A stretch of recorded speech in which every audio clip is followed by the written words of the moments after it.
कैसे हो आप सभी। वेलकम है आपका खुद के चैनल एनम नर्सिंग चैनल में। मैं जानती हूँ हम बहुत दिनों बाद मिल रहे हैं क्योंकि हमारा एग्ज़ाम चलने लगा था मेरा फाइनल का, तो मुझे बिल्कुल भी टाइम नहीं मिला आपका कंटिन्यू क्लास करने के लिए। और प्रॉब्लम ये भी हो गई थी कि मेरा फ़ोन में थोड़ी कुछ प्रॉब्लम हो गई थी, इसलिए मैं कल क्लास नहीं ले पा रही थी। कोई नहीं, आज से हम स्टार्ट करेंगे और मैं आपकी पूरी कोशिश करूँगी कि जल्द से जल्द मैं सारा syllabus time to time cover कर दूँ।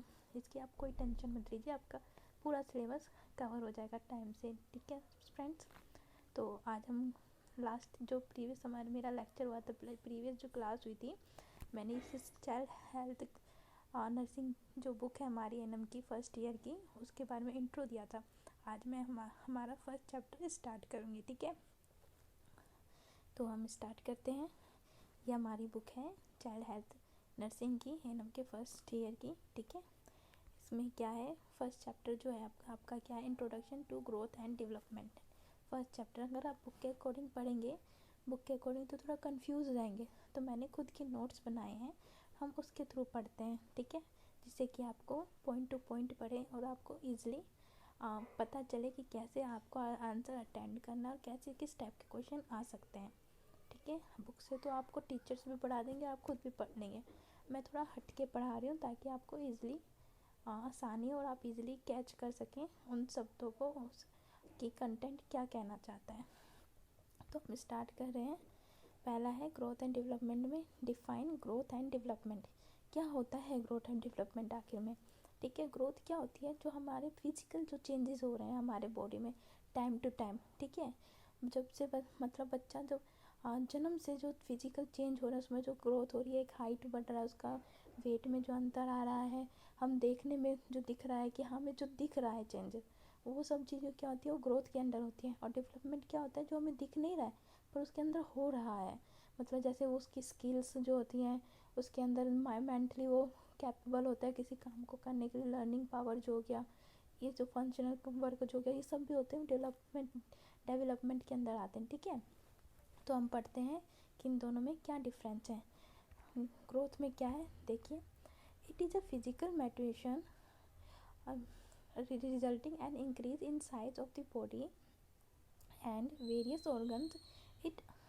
organs, ठीक है। इसका क्या मतलब, ये क्या है, एक तरीके से फिजिकल, मतलब फिजिकली जो चेंजेस आती हैं, ठीक है, क्या रिजल्ट आता है कि इंक्रीज़ करता है।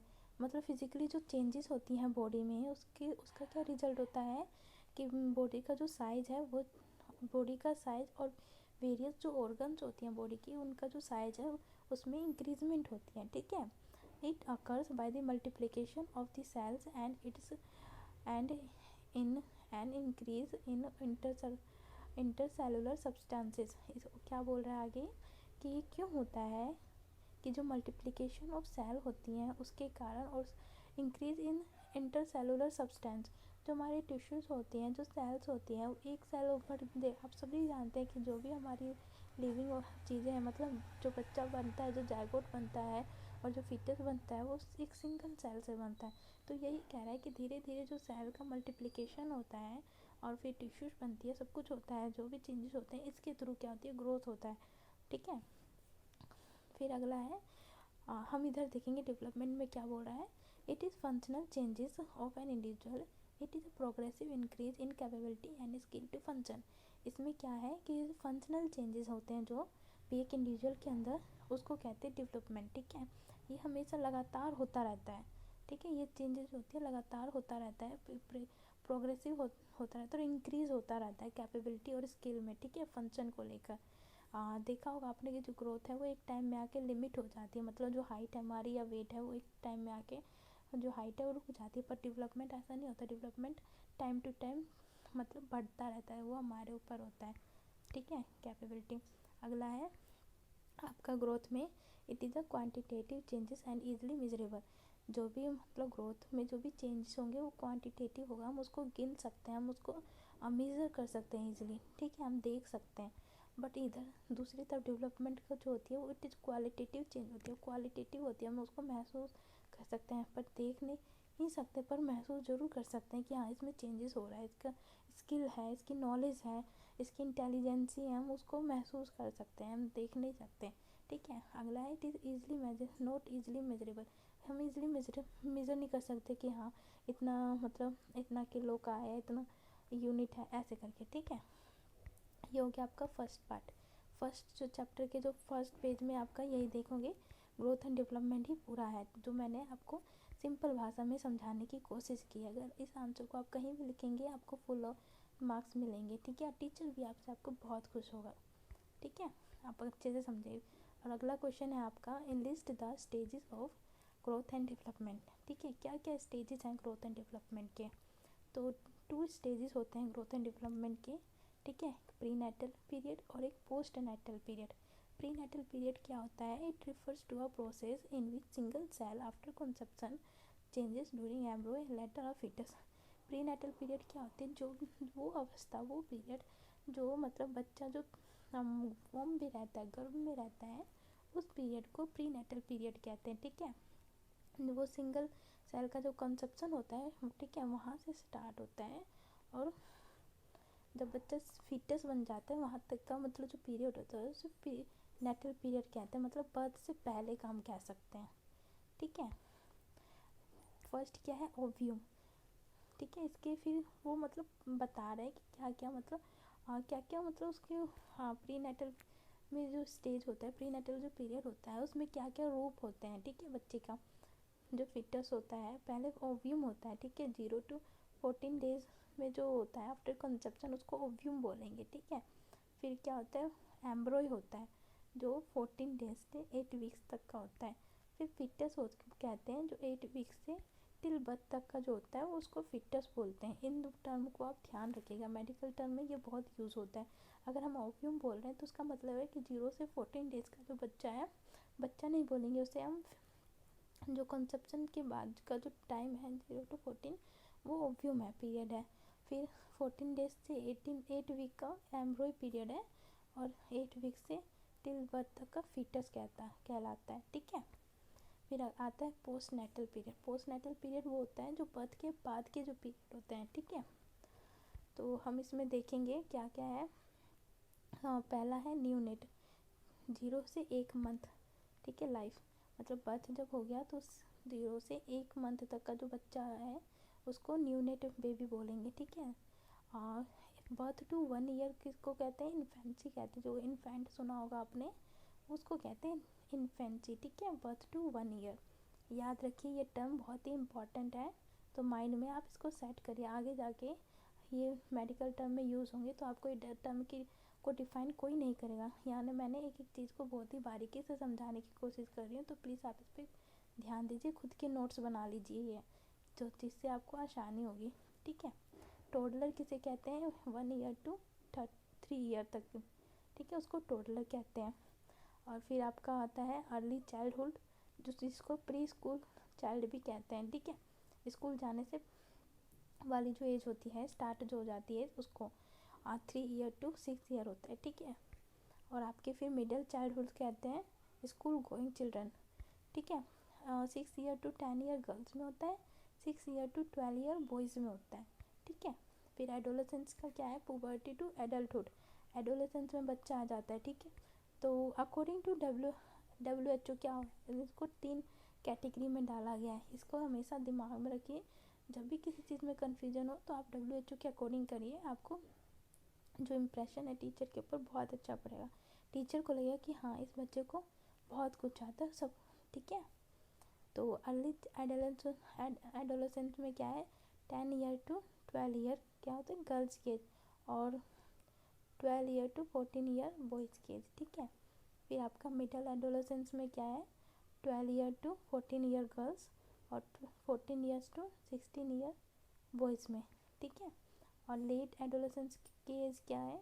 14 ईयर to 18 ईयर गर्ल्स के अंदर और 16 ईयर to 20 ईयर बॉयज़ की होती है, ठीक है। आप ये चीज़ें अगर पूरा लिख देते हैं कि स्टेजेस क्या होती हैं ग्रोथ और डेवलपमेंट की, प्री नेटल, पोस्ट नेटल, ठीक है। हमने ये 2 पोस्ट नेटल प्री नेटल पढ़ा। प्री नेटल क्या होती है कि जब बच्चा गर्भ में होता है तब की जो स्टेजेस होती हैं उसको कहते हैं प्री नेटल पीरियड, तब के पीरियड को। और पोस्ट नेटल पीरियड होता है जब बच्चा बर्थ से बाहर आ जाता है, मतलब बर्थ हो जाता है बच्चे का, उसके बाद के जो पीरियड होता है उसे हम पोस्ट नेटल पीरियड कहते हैं।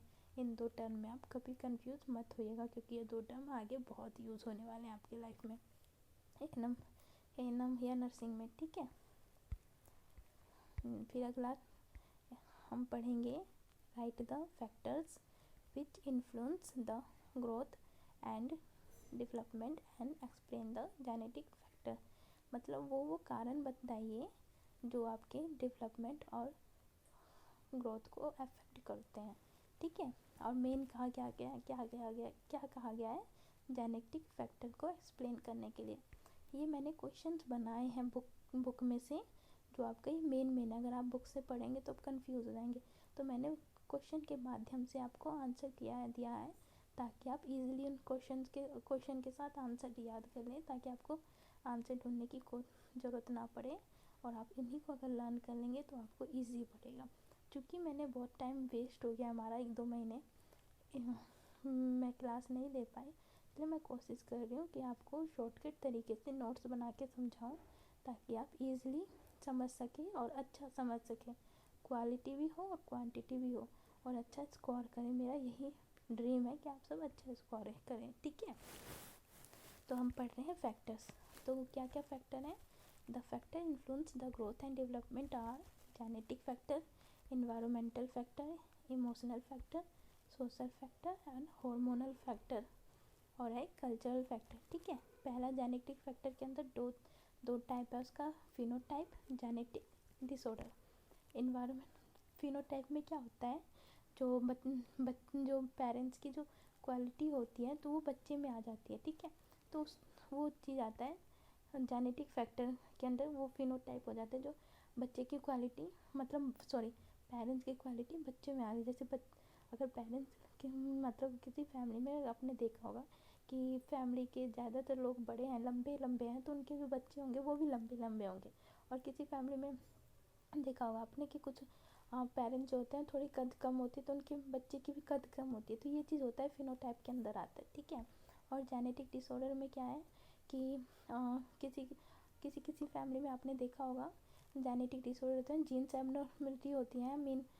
किसी को डायबिटीज़ है तो उसकी आने वाले बच्चे को भी डायबिटीज़ हो सकती है, कैंसर हो सकता है, ठीक है। इस टाइप की जो चीज़ें होती है वो जेनेटिक डिसऑर्डर के अंदर आता है, ठीक है। इन्वायरमेंटल फैक्टर के अंदर क्या आता है, pre natal period, post natal period. जैसे कि मैंने अभी आपको बताया था, प्री नेटल पीरियड कौन सा होता है, गर्भ के अंदर जब तक बच्चा है तो उसको प्री नेटल पीरियड कहते हैं। पोस्ट नेटल जब बर्थ हो जाता है तो पोस्ट नेटल पीरियड होते हैं। तो ये दो पीरियड भी अफेक्ट करती हैं हमारे ग्रोथ एंड डेवलपमेंट को, ठीक है। अगला है इमोशनल फैक्टर, एंग्जाइटी और lack of emotional support. Anxiety रहेगा, मतलब आपको क्या कहते हैं, हाँ, थोड़ा टेंस्ड रहेगा, प्रेगनेंसी को लेकर हो गया है, किसी भी चीज़ को लेके, वो भी अफेक्ट करता है ग्रोथ एंड डेवलपमेंट को। और लैक ऑफ इमोशनल सपोर्ट होगा कि मतलब सपोर्ट नहीं होगा, रिलेटिव्स नहीं होंगे, कहीं ना कहीं बच्चा परेशान रहेगा, उसकी खुद की फैमिली नहीं रहेगी या कुछ भी अनाथ रहेगा, तो उसको कुछ ना कुछ कमी रहेगी, तो उससे भी उसकी ग्रोथ एंड डेवलपमेंट पे अफेक्ट होता है। तो वो भी एक फैक्टर बन जाता है, ठीक है। डिस्टर्ब रहता है मेंटली। तो ये अगला है सोशल फैक्टर। पहला है सोशियो इकोनॉमिक फैक्टर, दूसरा है नेचुरल रिसोर्सेज। जो मतलब ऑक्यूपेशन है किसी का, व्यवसाय है, वो अच्छा नहीं है, मतलब बेसिक न्यूट्रिशन भी अगर वो प्रोवाइड नहीं कर पा रहा है, अपनी फैमिली को नहीं दे पा रहा है, खुद की जरूरत पूरी नहीं कर पा रहा है, तो इससे क्या होगा, उसकी कहीं ना कहीं ग्रोथ एंड डेवलपमेंट रुक रही है, ठीक है। तो ये फैक्टर भी अफेक्ट करता है। अगला है हार्मोनल फैक्टर। इंसुलिन हो गया, हार्मोनल ग्रोथ हो गया। इंसुलिन हो गया मतलब हार्मोनल का जो ऊपर नीचे हो जाता है, मतलब हार्मोन सही से काम नहीं करता, या कुछ हार्मोन ज़्यादा हो जाता, सीक्रेट होता है, कम होता है, ये भी कहीं ना कहीं से ग्रोथ एंड डेवलपमेंट को अफेक्ट करता है, ठीक है। ये एक फैक्टर हो गया। कल्चरल फैक्टर हो गया, जैसे कल्चरल हैबिट्स हो गई, जैसे कोई ड्रिंकिंग करता है, या फिर कोई मान लो कोई वेजिटेरियन है और उसको किसी इंसिडेंट में उन्हें मतलब वो बहुत कमज़ोर है, उसे कहा जाए कि मांसाहारी बन जाने के लिए कुछ एग वैग खा लेने के लिए, वो नहीं खाना, क्यों, अपने कल्चर के अकॉर्डिंग, तो कहीं ना कहीं उसके ग्रोथ एंड डेवलपमेंट को वो असर कर रहा है। तो कहीं ना कहीं ये चीज़ें होती हैं, ठीक है। जैसे छोटे से बच्चा है, उसको कल ग्रोथ एंड डेवलपमेंट के मतलब ग्रोथ जो डेवलपमेंट है उसकी किसके कारण रुकेगी, किसी में होता है कि ब्रेस्ट फीडिंग नहीं करवाते हैं, सो कहते हैं कि माँ का पहला दूध गंदा होता है, गलत होता है, अच्छा नहीं होता, बकरी का दूध पिलाते हैं, तो वो सब चीज़ें अफेक्ट करती है, कल्चर में आ जाती हैं, ठीक है। ये सब चीज़ें होती है फैक्टर्स। हम पहले पढ़ेंगे अभी फ़िलहाल जेनेटिक फैक्टर, क्योंकि ये सबसे ज़्यादा पूछा जाता है, ठीक है। तो उसमें मैंने क्या आपको बताया था, फिनोटाइप। फिनोटाइप में क्या है, the parental traits are transmitted to the offspring, thus the parents have tell of children and so on. The characteristics of parents easily shown and observed in child. इसमें यही बोला गया है कि अगर फैमिली है, फैमिली के कोई भी कैरेक्टरिस्टिक्स होंगे पेरेंट्स के, तो वो कहीं ना कहीं बच्चों में दिखाई देगा। अगर फैमिली बड़ी है, मतलब उसमें टेल है, हाँ, तो वही जो विशेषता है वो बच्चे में भी दिखाई देगी, ठीक है। इजीली हम पहचान सकते हैं कि हाँ, कि ये मतलब बच्चे में आया है पेरेंट्स की गुण, ठीक है, ऑब्जर्व कर सकते हैं। दूसरा है race and nationality. It refers that a race and nationalities are directly and indirectly affect the growth and development of the child. If the child of American nationalities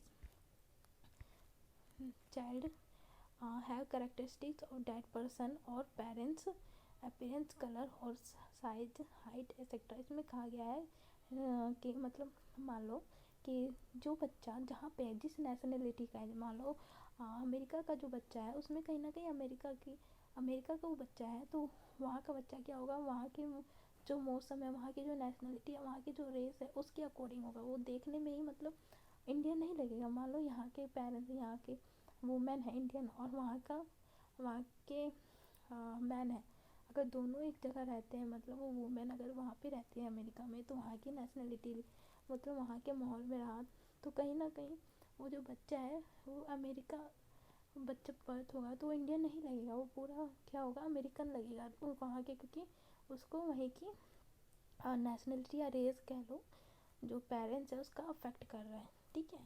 colour हो गया, उसका साइज़ हो गया, उसकी हाइट हो गया, appearance हो गया, देखने में जैसे ब्राउन बाल होंगे, जैसे अमेरिका में हमने देखे हैं कि वहाँ के जो बच्चे हैं उनके ब्राउन बाल होते हैं, गोरे होते हैं पूरे, तो उस टाइप के उसमें मतलब फीचर दिखाई देंगे, ठीक है।